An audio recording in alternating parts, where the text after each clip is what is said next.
Is it possible to be pro-vax but anti-booster? Because I think that's where I'm at. I feel like shit's second cousin. How's it hanging, Bob Squad? We are talking about the 2022 Royal Rumble. God, I missed that. That's what made it a true Royal Rumble. Now it's just an ordinary Royal Rumble. Yeah, my voice is shot. I had the shivers last night and the headache from this stupid needle I gotta get. So feel free to fight about that in the comments. That'll be hilarious. We are talking about the Royal Rumble. Yeah, sorry I'm skipping a theme song. Nothing changed, but maybe we'll get there later if I'm feeling froggy. Might as well jump, right, Daddy? Is 30 men and women over the top rope. Both feet must touch the floor, and the winner of each Royal Rumble gets a title shot against a champion of their choosing at WrestleMania. God, I missed that. That's over. It's all dead. Why are we watching this? Okie dokie. Let's start from the beginning. Bob Squad. I didn't watch much pre-show. I watched the last 10 minutes, and I think I had it on mute while I was listening to something else just to see if there was like a match. Maybe there was a match that I missed on a pre-show. If there was, there was. If there wasn't, there wasn't. I don't know the answers, but it doesn't seem like anyone's sweating it too hard. Okay? Well, let's see. Let's see what's going on. We open the show, so many packages, just long, blue-veined, throbbing packages smacking you on the chin. They open the show after showing an hour of packages on a pre-show, I presume. We open the show with a long package detailing every match with literally the same packages, and we will replay those packages before every match. So we open the show with a package telling you every match, including the first match, and then right before the first match, we show a package specifically for that match. So we start the show it's 5 p.m. my time. By 5:15, I've seen 2 packages on this match that hasn't happened. That's supposed to be happening now. They open the show. Interesting. They open the show with Roman Reigns and Seth Rollins for these whatever the SmackDown big belt is. Universal? I forget. It doesn't matter anymore. We're all going to die.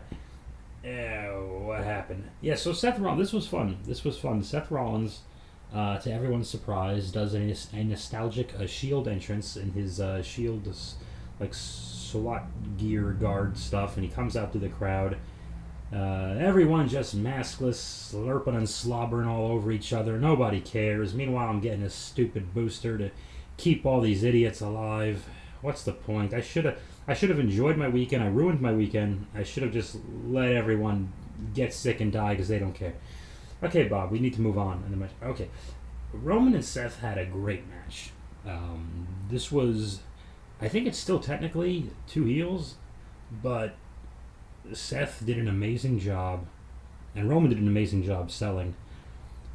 Seth did an amazing job of letting us know that, okay, he's still an asshole, but he's being an asshole to an even bigger asshole.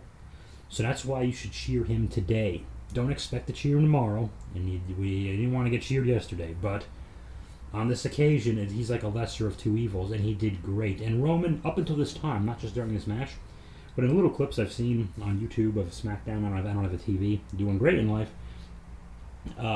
Roman did an amazing job. Charlotte should take notes of showing his irritation and his frustration with Seth Rollins this whole time. I don't think anyone in the building really believes Seth is winning it, but to give Roman a different match where he doesn't have I almost said the twins, like I know he didn't have the Usos, and he didn't have Paul Heyman obviously until later on in the show. We'll get there. He was all by himself, and he was frustrated, and it shows a vulnerability and insecurity. I don't even think vulnerability is the right word, an insecurity in his character. And it was interesting, and they're both awesome athletes. We knew they were going to have a great match just because it's Seth Rollins and Roman Reigns anyway. This was really, I can't say enough good things. To my surprise, they broke the announcer's table, the English-speaking announcer's table. Well, the table doesn't speak English, but you understand. The guys who speak English sit there. Not that the Spanish announcers can't also speak English. I'm making this so much worse. But anyway, So Seth breaks it early on. I don't know if they got a new table throughout. They must have. They must have replaced that thing throughout the show. So Seth power bombs Roman through the thing, and normally I'd be like, "Hey, why is he power bombing Roman Reigns at all?" And he gave him the buckle bomb later, which is from the same position, but we let it go, I guess, because Seth Rollins is actually not a small guy. People think because he's athletic and agile and aerial sometimes they think, "Oh, he's like a cruiserweight." No, he's actually like a big dude. He's really athletic, and he's standing next to Roman Reigns, who's like a very, very big dude. So. Anyway, look at Seth. Next time Seth is doing one of his things with Kevin Owens, look at the height difference. Seth's a big guy. But anyway, this was really great, and the finish happened. Okie dokie. I have no issues with a DQ finish. I know a lot of fans really hate non-finishes, especially on a pay-per-view. I'm 100% okay with it because I know it's not gonna be an entire night of DQs and that kind of shit. And plus, we're getting 2 Royal Rumbles, which have to have a winner, I guess. And it was fine. It was a perfectly acceptable out. And I wouldn't be surprised if that February Saudi Arabia bullshit, there's some kind of rematch just to give them something to do, I guess. I don't really know. It's not the fact that Roman Reigns gets DQ'd. It's so Roman Reigns is choking out Seth Rollins. He's got the guillotine thing on him, and it looks like Seth is out. And the referee, I think Charles Robinson, he goes to check on Seth, and Seth's clearly out. And he picks the referee picks up Seth's hand and drops it on the rope, and then calls for a rope break. It looked really. It looked bad. It really did look like the referee was just trying to save Seth Rollins. Like, it didn't make any sense. But anyway, Roman refused to break it, and we call for the bell. And here's where shit goes sour. Okay, I don't have a problem if the hand on the rope thing didn't look quite possible. I hate the word botch. I'm on my high horse today, guys. I'm in a mood. I hate the word botch. That internet fans, they botched this, they botched that, like they made a mistake, they made an error, which happens. I can even, if that happened, I can even forgive that, like, whatever. Like, I don't think they're looking for my forgiveness anyway. What the hell do they care? I'm some asshole with another billionth wrestling podcast. But if the announcers were there to tell the story as it was supposed to be, so, like, that's fine. But Roman is beating Seth with a chair, senseless, 98 times, reminiscent of the time Seth turned on the Shield 8 years ago? Yeah, 8 years ago in May or June or something like that. Almost 8 years ago. So anyway, here's my problem. The referee, for 10 minutes, is standing there with his thumb up his asshole. There's no other officials running out. There's no other EMTs, paramedics, no security. No one. No one. What happened to a bunch of referees? One referee is there, then maybe 2 referees come out to help him. Maybe a few refs go down, maybe they don't. A few guys in suits, and then one guy in suit does the wave, he's waving, and a bunch of underneath guys run in and take bumps for the big monster heel going crazy. As an ex-WXW wrestler for the Samoans, I was one of many times, countless times, I was one of those guys, those preliminary, tiny underneath, we know these guys are pieces of shit, thank you very much, guys who would run out and try to break up do the big pull apart with the 2 big guys. We were always doing that, or we were lumberjacks, because it's the most economical gimmick match for an indie fed. I went off topic, but whatever. I've been a lumberjack so many goddamn times. I hate those matches now. That's fine. It's when lumberjack is when you can't afford a cage, and you're like, we need to keep the heel from running away, or whatever the hell, and then we're like, cages are expensive. You guys go back out there, lumberjack. So the officials didn't come out, and it annoyed the shit out of me. But anyway, Roman leaves Seth laying in a pile of crap, and they're not even when Roman leaves, they're not attending to him. He's just alone. Seth is just alone, dead in the ring, and that's it. And then we cut to a package. So whatever. So much goodness flushed down a toilet. Kudos to Seth and Roman. Though, great job by everyone. By both of them, but they entertained me, and I just wish the details would be there. Like if the match is supposed to be over, why are we just letting a guy kill a guy? No one's trying to stop this. That's what makes everyone go, this is fake, and reminds them. It's those things. Okay, move on. Women's Royal Rumble was next. I'm sure there was a package, I forget. I gotta say a couple of things about the Women's Royal Rumbles and what's happened to them. Now, we all knew with the with the hundreds of releases, or whatever the hell it's been, we knew they had few women to participate in this. And this, not since the first one in 2018, has the Women's Royal Rumble felt like such a nostalgic parade. And it's great to have a nostalgic parade, but good God, I don't have anything against Kelly. We don't need to see her every year. I love Ivory. She was entertaining. I'll get there later. And there's a lot of nostalgic things. Michelle McCool, no problem with her. And there's a bunch of them. The Bellas, we got to roll our eyes and go, we're doing this again. But still, they didn't put any NXT women in this. No Dakota Kai? Where the hell is Dakota Kai and Io Shirai? Raquel Gonzalez, like Mandy Rose, who they're so high on. The Gigi, the hot redhead, and the other one I could do without. Where the hell were they? I don't know. I had a lot of problems with this match. I'm going to be shitty, and I thought there was a ton of hard work by the women in here, and I thought they were made to look... I thought most of the modern women who aren't Charlotte were made to look foolish, and that's my issue. I can't go person by person and elimination by elimination. We can't do that, but Sasha Banks is number 1. Yay, Sasha. Number 2 is Melina Perez. She is back. Red carpet, and she was so happy. And I made an inappropriate joke on Twitter. Melina does her entrance where she does a split on the ring apron, which is the hardest part of the ring. The hardest part of the ring. Ba-da-ba-da. So she does the split on the ring apron, and when I watch Melina do the splits on the ring apron, I go, but now, that's why it's the hardest part of the ring. Erections, okay.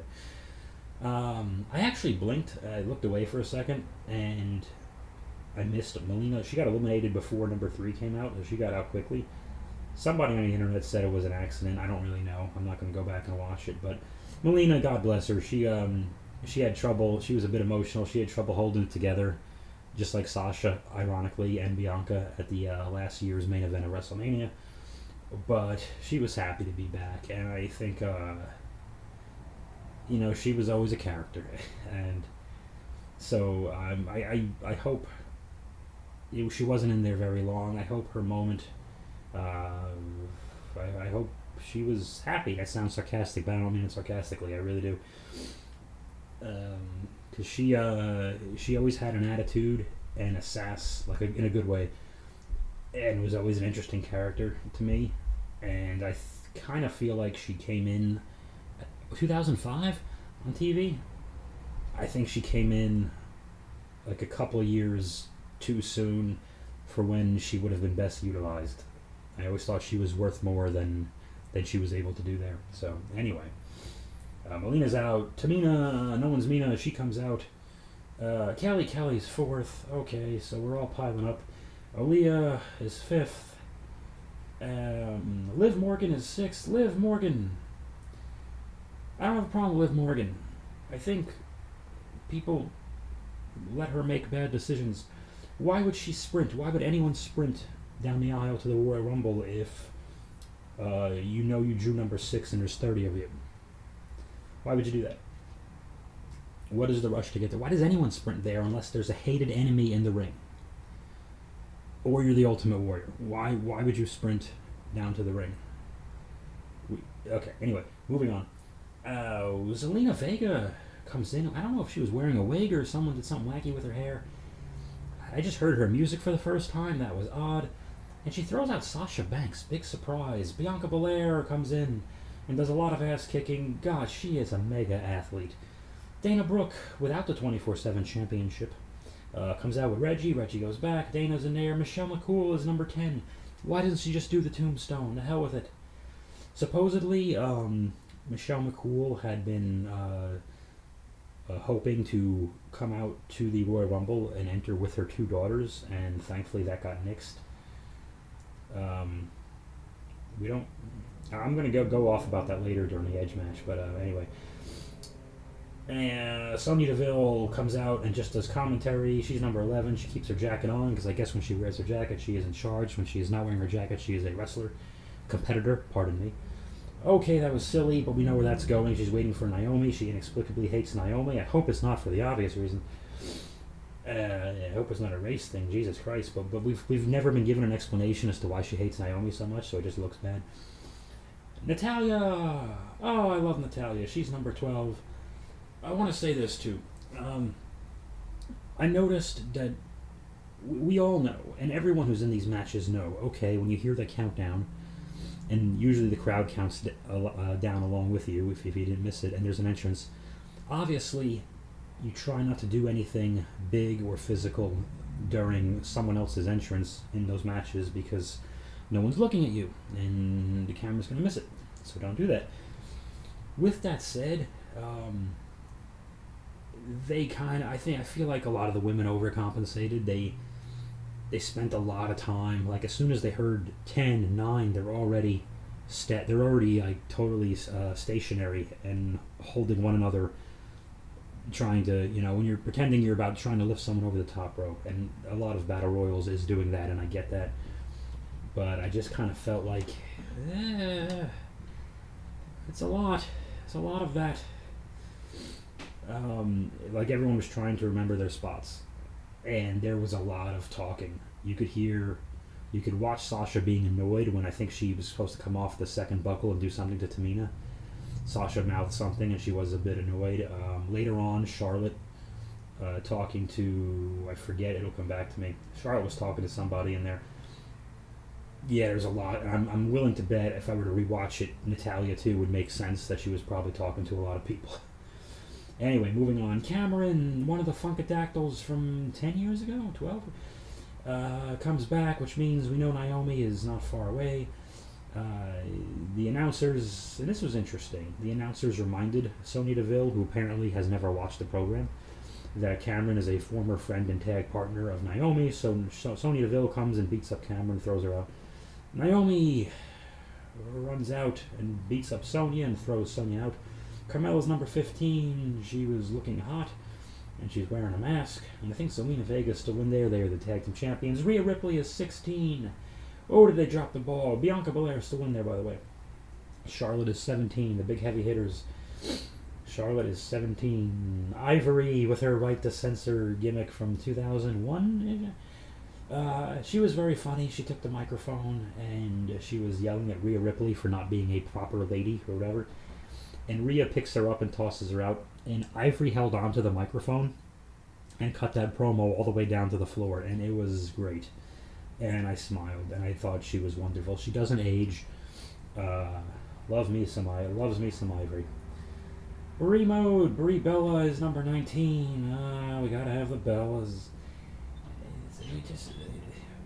There's so many women. Mickie James, the hardcore country theme song with the Impact Championship. On the way down to the Royal Rumble, I don't think the announcers said Impact this time.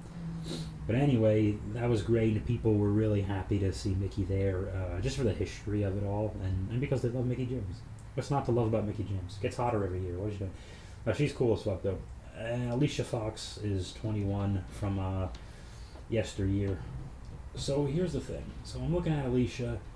I got Brie Bella and Ivory so far. Kelly, Melina. That's already 5. Michelle McCool, that's already 6 nostalgias. Cameron is 7 nostalgias. And there's a couple more coming. Oh, boy. What's happening is when some of these nostalgia acts come back, they wrestle for just the Royal Rumble. Also, someone like Kelly, who I'm sorry was never great in the ring, she wrestles for 1 minute a year now. So when people are like, Kelly sloppy, she's got a botch, she doesn't know how to work. Blah, blah, blah, blah, blah, blah. Well, you're right, but also, is this her fault? Someone offered her a payday, and she comes back. She wrestles for 30 seconds a year. She's only going to get worse. And it's... I don't hate her. I don't want her to get hurt. But we've hit the nostalgia button already on this. We have to... Like I said, you had Dakota, you had Io Shirai, Raquel Gonzalez. They're right there. We need to let go. Speaking of letting go, Nikki ASH comes out. The second she came out, and she snuck in from behind, it looked like she was going to toss Rhea in for a second. You know, I think we all thought they were really going to let that happen. Rhea really should have just, if I could armchair book it, and I will, Rhea should really come in shortly after Nikki and just plow. I like Nikki, but Rhea should just plow through her, hit a big move, toss her out. It's time to move on. It's just time. The crowd responded so well to Rhea. Like, what are we doing? Summer Rae comes out with her red hair and everything else. And she does a thing with Natalya where they slap each other, and I think Natalya just tosses her or something. Yeah, I know there's a lot of hype on the internet. She was a legend, and everyone was mad because WWE called her a legend. It's not a big deal. They call everyone who's not there anymore a legend if they're coming back for something. If you're not coming back for something, they pretend you never existed. It's not. Let it go. Let her have it anyway. Who cares? Like, she's another one gets her payday for a minute of physical work. I don't remember much about what she did. Her and Natty traded slaps, and I think Natty just tossed her, and I think Summer Rae was one of the ones who was gone before the next one. Who is Nikki Bella, who would be the 8th Nostalgia Act, and Nikki gets in there. Number 25 is Sarah Logan, who would be the 9th Nostalgia Act. 26 is Lita, the 10th Nostalgia Act. 27th is Molly Holly, the 11th Nostalgia Act. Molly is immediately attacked by Nikki ASH. This was a wasted opportunity, in my opinion. She throws Molly into the steps. And I don't know if Molly got in there and Nikki immediately threw her outside. I think that's what happened. But they had Nikki beat the shit out of Molly. I don't have a problem with Nikki tossing Molly out, but you couldn't let Molly get in the ring and hit one thing on Nikki to teach her a lesson. And you know what? Molly tossing Nikki out would have actually been fun. But no, I forget how Nikki ASH actually was eliminated. Sarah Logan and Liv Morgan had a mini reunion. Did I say Lita? Yeah, Lita's in there. Everyone's going crazy. Big reaction for Lita. Number 28 is Ronda Rousey. Crap. She's back. Ronda Rousey's back and stiffened the fuck. At one point, Ronda Rousey has Brie Bella in the corner, and holy balls, Brie was not having a good time. There's selling and there's... Oh, God. We're still dealing with this. Anyway. Shotzi Blackheart is back at 29 and number 30. As much as I was Shayna Baszler, as much as I love Shayna, I really wanted the Bayley return. I was kind of disappointed. I thought people would have gone nuts. I really wanted Bayley to have number 30 and win the thing. Didn't happen, but whatever. Okay, so a couple of things I noticed. Liv Morgan basically got her ass kicked by the Bellas and thrown out by the Bellas. Why do we keep doing this? To have part-timers? They're barely... Part-timers is a couple of matches a year. These are annual wrestle for a few minutes nostalgia acts. Just tossing Liv Morgan. So this is why we give up on our stars. And I think Ronda Rousey just... And I forgot how Shayna got out of there. Either Charlotte or Rhea is my guess. One of those two. But anyway, Ronda's tossing them left and right. She's tossing out Bella. She's tossing out, I don't know, probably Lita. I really don't know. And Bianca and Rhea are gone. I don't know if they were the final four with Charlotte and Ronda. Probably, but I really don't know. Ronda and Charlotte only go at it, thankfully, for like 5-10 seconds. And Ronda gives Charlotte the toss. And Ronda Rousey wins the goddamn Royal Rumble. Later on, number 30 in the men's also wins, and Ronda was 28. So it's logical that the super late numbers win this thing, but you have to change that up a little bit. You can't have like a 19 or a 20 win the damn thing. Like there's no struggle. There's just, okay, you just run out and beat up dead people and then throw them out. So my guess is Ronda versus Becky at WrestleMania, and maybe Charlotte weasels into that somehow to do that match again. Oh, yikes. Without too much speculation, because we are running long on this, my feeling is that the bad habit, the trend of all these part-time stars burying the current talent we see every week actually got worse, and I didn't think it was ever going to get worse. It's bad. I don't know, you tell me, did anybody listening to this care that like lose their minds that Ronda Rousey came out? Or was it just, oh, no shit. Sorry. Be negative Nancy. Let's move on. Becky Lynch wrestles Doudrop for the Raw Women's Championship. And at this point I farted. That's what happened. I wrote that down for some reason. I thought it was funny at the time because I'm 12. Neither woman has a hometown. They're just Doudrop and Becky Lynch. Interesting. Obviously the big story of this match was there was the WrestleMania sign hanging from the ceiling was on fire and no one was watching the match. And that sucks for both women in there to have that match get buried by the burning sign, but shit happens.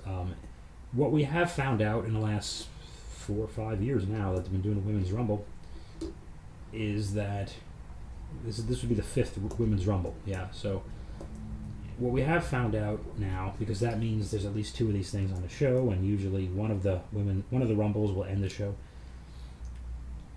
We found out that any match following a Rumble is doomed. I don't remember any match successfully following any of these Rumbles because there's just too much going on. There's a sensory overload, which is why people are addicted to them and look forward to them every year. So and you got 2 heels because we never explained why we're supposed to care about Doudrop. And even if Doudrop is the babyface, again, anytime you have a significantly smaller heel than a babyface, it's hard anyway. And I don't think people were invested in this to begin with. They were just, and they know they're just waiting for Becky to win it because no one believes Doudrop is winning this. No one believes Seth Rollins was going to win it. You know? So Becky eventually wins. She does her manhandle slam, her rock bottom thing off the second rope. 1, 2, 3. Doudrop, thanks for coming. Now we move on to match number 4. The sign has been extinguished, I guess. People are paying attention again. Lesnar and Lashley. Boy, this made no sense. Good God. Lesnar and Lashley are trading German suplexes, and Lashley's popping up, which no one has done before. So that was interesting. Lashley has to go through the barricade. Has to. You must go through the barricade at all times. That's fine. Lesnar hits a bunch of offensive moves. He bumped the ref twice. I think Lashley had the hurt lock on Lesnar. They back into the corner, squish a referee. Referee stumbles out, runs into Lashley's feet off the F5. And Lashley hasn't hit an offensive move in a long time. Roman Reigns runs out, spears Brock. Looks at Heyman, and Heyman hands the championship belt over to Roman, who clocks Lesnar in the head. They wake up the referee. Lashley, 1, 2, 3, becomes the new champion. In the flattest, most who the hell cares now. The camera was on Roman and Heyman the entire time after Lashley wins his 2nd WWE championship. So whoever the hell Lashley wrestles at WrestleMania, no one's going to care. I mean, who's the opponent? I don't know. I literally don't know. We're going back to Seth? I got nothing. Heyman just got back with Lesnar. I don't... Because this means Lesnar's going to have this feud up until Mania, if we see him at all, on his own. So Lesnar's got to talk on his own. I just think Lesnar and Heyman are too much fun together.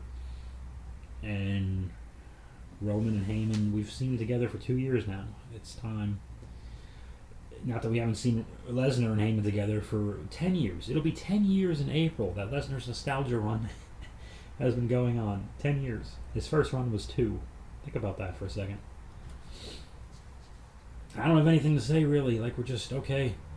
So the entire show is going to be Roman Lesnar, Charlotte, Becky, and a Ronda Rousey forever and ever and ever. And we're just never getting away from this. It's not looking good.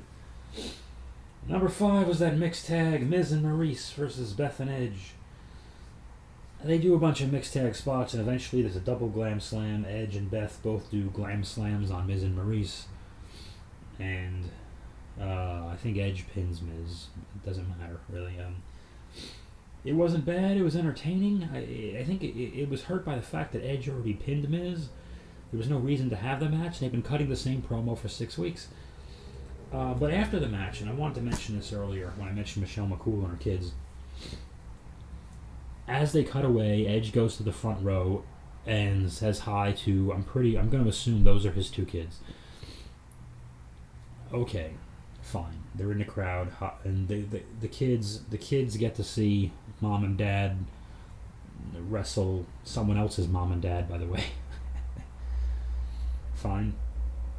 Oh yeah, side note, the brick in the purse. Maurice throws the brick out of the ring. It lands on the ground and bounces in a way that bricks do not bounce. I just want to make a note. Stop doing that. If it's a prop, it's supposed to be a brick. Stop reminding us it's not really a brick. That somebody gimmicked your brick or whatever the hell. Okay, so the kids get to see mom and dad wrestle the match. That's awesome. But with that kind of stuff, did we all have to sit through this? So Edge and Beth could perform for just their 2 kids. Like, did we have to sit through Goldberg in 2016 and many times after, so Goldberg can just perform for his kid because that's what he wants to do and not care what anyone else thinks or is entertained by this? And then Michelle McCool, she wants to walk her kids to the ring so that, okay, it's great for them and their family, but that's weird. And also the woman who's so hell-bent on blurring out her kids' faces on Instagram, which she has every right in the world to do. As a matter of fact, I agree with her. Yes, there's too many weirdos out there. But then you want to walk them out on pay-per-view after years of, look at me, I'm responsible, I'm blurring my kids' faces. Now you want to just parade them out on pay-per-view because something's changed? Oh, because there's no more evil in the world? No. How did that happen? I'm glad that didn't happen. That would have been very silly. And not safe. There's bodies flying everywhere. My voice is going. I'm sorry, guys. It's bad. Good for you and your kids. And there were more mothers in this Royal Rumble than ever before. I don't know if Nikki has kids. I forget. I think Bree's got 2. Ronda's got 1. Yeah. Never mind. I forgot. Michelle. I think Tamina's a mom, actually. That's 4 of them. Who else has kids? Who cares? Everyone's got kids. Clearly Kelly has never had kids. Good God. Okay.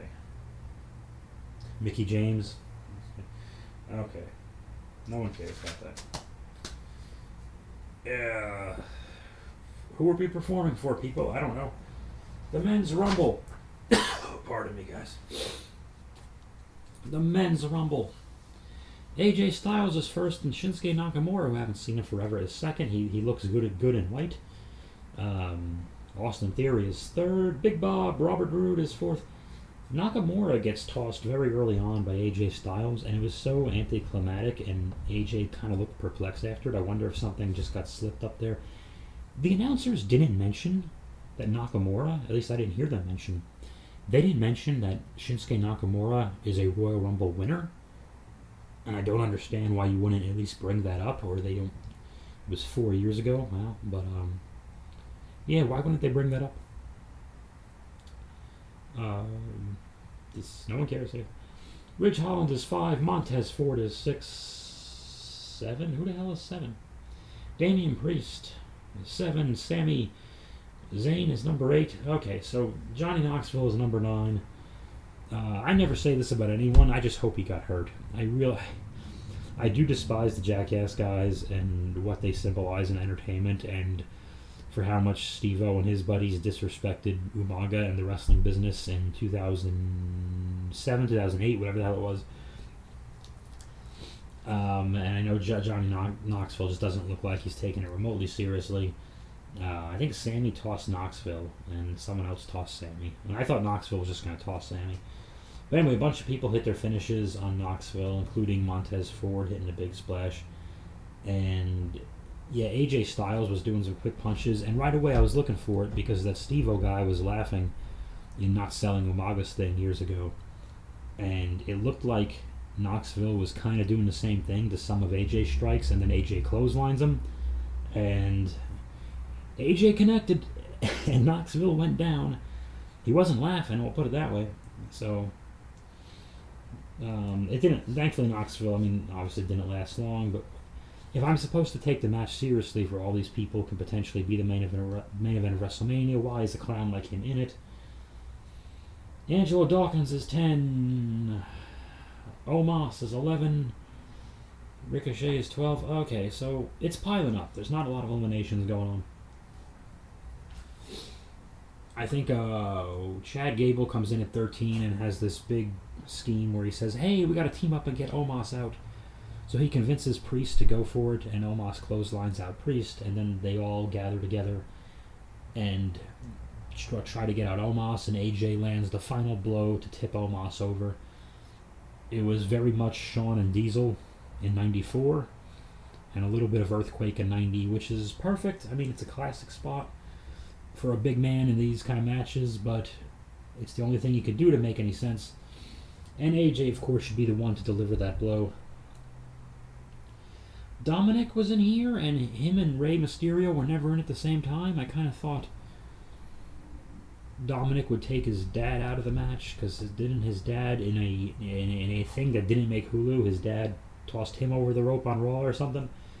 So they didn't follow up on that, so I was surprised. Baron Corbin is still employed. Dolph Ziggler is there. He's doing great as well. He's another tell everyone what to do match. Sheamus is there, former Royal Rumble winner.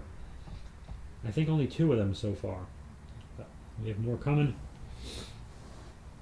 And Rick Boogs, who is the guitar playing guy for Nakamura. Rick Boogs was just dressed like a generic weightlifter. He wasn't looking like a cool 80s metal rocker. Like, why was he dressed so generically? I don't understand.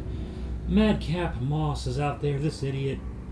You know Vince thinks these 2 guys are hilarious, Moss and Corbin, and I just can't follow. Riddle is there at 20. Drew McIntyre's at 21. I didn't realize he was off SmackDown for a few weeks, but he was there. We find out specifically why he was there momentarily. Kevin Owens, Rey Mysterio are out doing their thing. Kofi Kingston, the poor guy.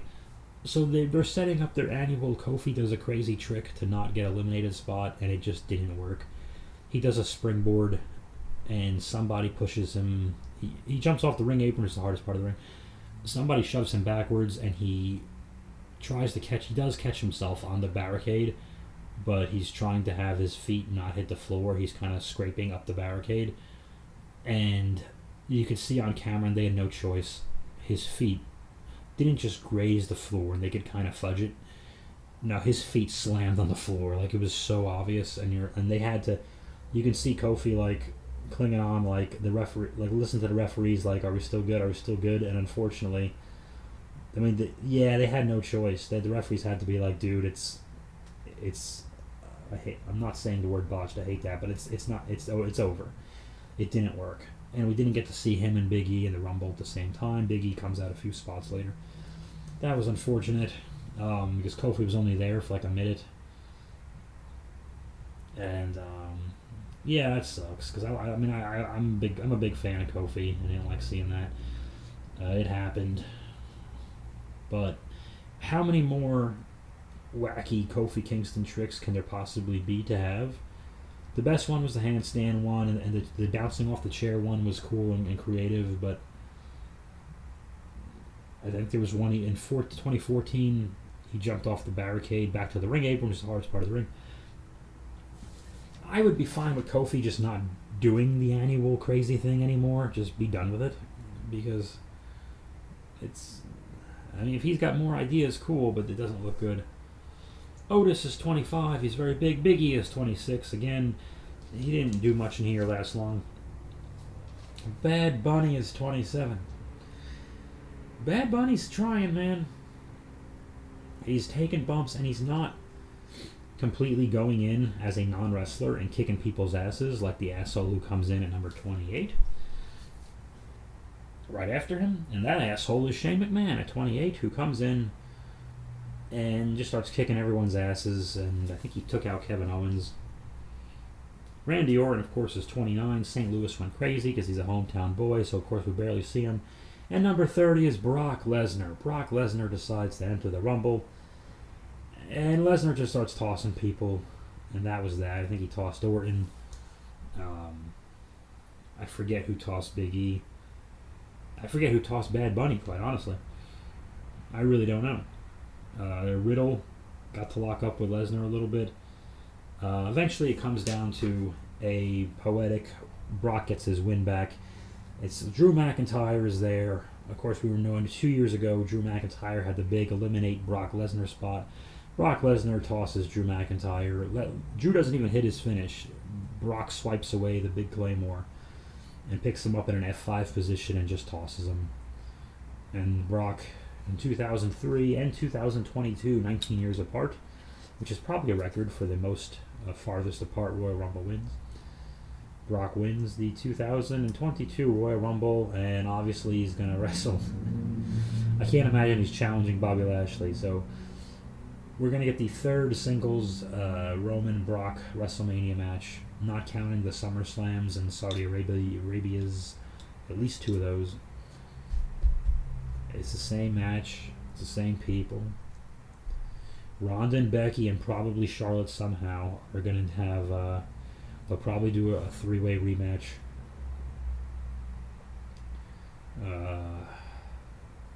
It's the same matches, it's the same people. I just said that again because that's what it's like to watch the show forever. It's just repetition. Ooh, yikes.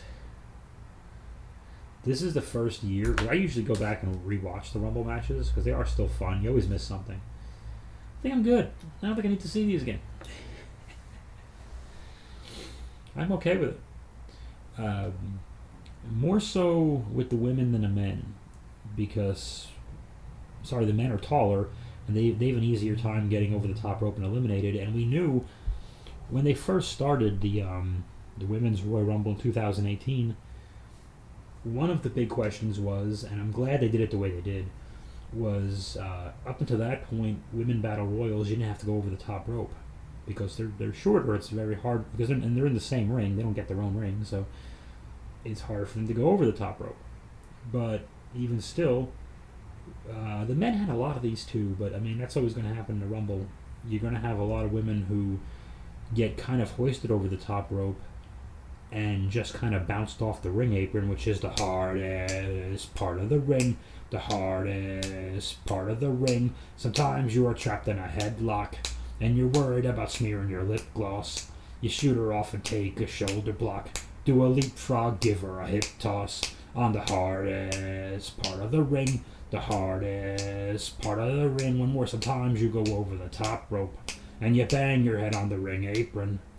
That's when you feel like a big dope. They're the worst bumps you can be taking. Oh, it's the hardest part of the ring. The hardest part of the ring. Double claps. Thanks, Bob Squad, for listening to the Royal Rumble. I have no idea why I'm doing the double claps right now. I have to continue my headache and my shivers from the booster. On the hardest part of the ring. The hardest part of the ring. Ba-da-ba-da.